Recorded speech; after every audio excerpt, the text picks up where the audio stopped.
thought we should celebrate. Oh. One for you. One for you. Thank you. And one for you. Nick, dude, come on, man. Not the baby. Grab some celebratory cigars and stock up on junk food, because the Arrowverse family just got a little bit bigger. Welcome to Watch the Arrowverse, the weekly show where we take a look at some of the Easter eggs, important moments, and theories from all of CW's DC TV superhero shows. Before we begin, we publish new content every day, so be sure to subscribe to our channel and ring the bell to get notified about our latest videos. On this episode, we'll be looking at week 4 of Supergirl, The Flash, Legends of Tomorrow, and Arrow. As we'll be discussing the heroic details from all of these shows, we're putting up the spoiler signal. I appreciate your zeal, Miss Lance, but we just need people down, not dead. Number 5. Legion of Superheroes, Supergirl. The mysterious ship we saw in this week's episode may be from the future, namely the 30th century. When the ship was revealed, we saw at least one passenger waking up, and a symbol that looks a lot like interlac. In the comics, interlac is the intergalactic universal language of the 30th century, which played a big role in the pages of Legion of Superheroes. The Legion is a group of heroes created to fight threats in the 30th century, and their roster has included futuristic heroes like Saturn Girl and Cosmic Boy. However, they've been known to time travel to add members, namely Supergirl. Actress Amy Jackson has recently been cast as Saturn Girl. Was that her hand we saw on the ship? Number 4. Machete returns, The Flash. She about to rock your world.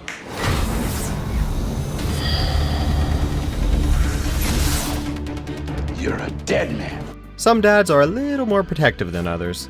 When Cisco meets his girlfriend Gypsy's father, Josh, Breacher, things go from awkward to dangerous. After a bad coffee conversation, Breacher decides to hunt Mr. Ramon for 24 hours. Well, in addition to being vibe, you have another superpower. You're smart. In here. All right, outwardly, you're weak. All right, too much. But use your outwardly weak appearance to your advantage. While searching for a way to defend himself, Cisco pulls out a machete, but the weapon was far from a random choice.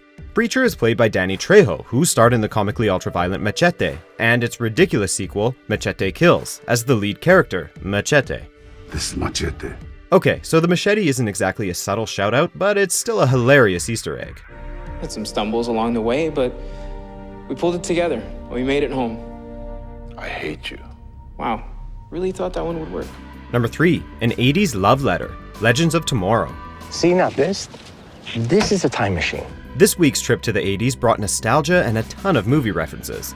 The episode's main plot about a young Ray taking care of an alien is an unmistakable homage to E.T., right down to the junk food cravings. When the alien's mother tricks Nate, Amaya treats us to a classic line from Aliens. Get away from him, you bitch! I knew it! You're jealous.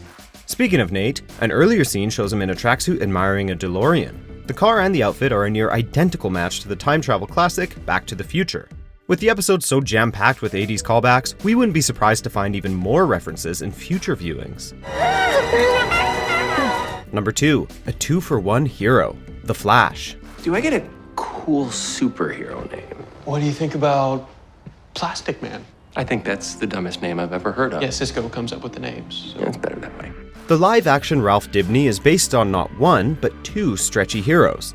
This version of Dibney shares his name with Elongated Man.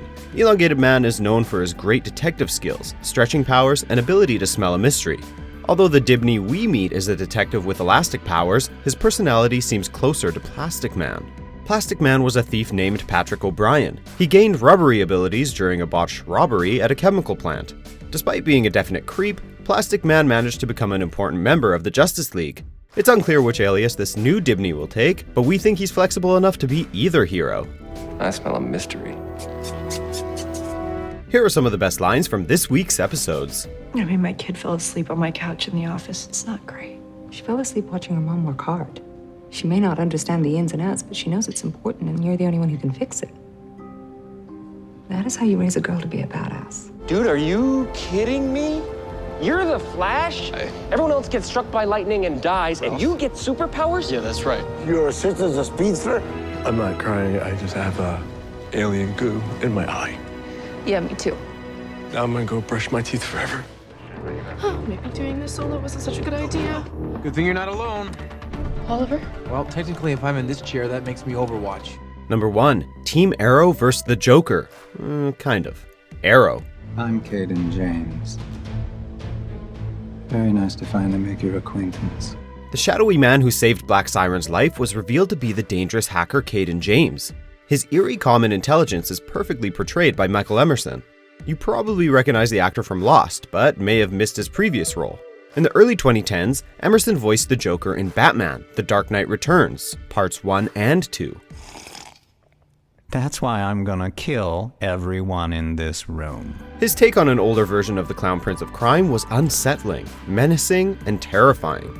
Emerson is already starting to bring those traits to Caden James. If he keeps this up, he may end up creating another iconic villain. What happens now? Take the next step.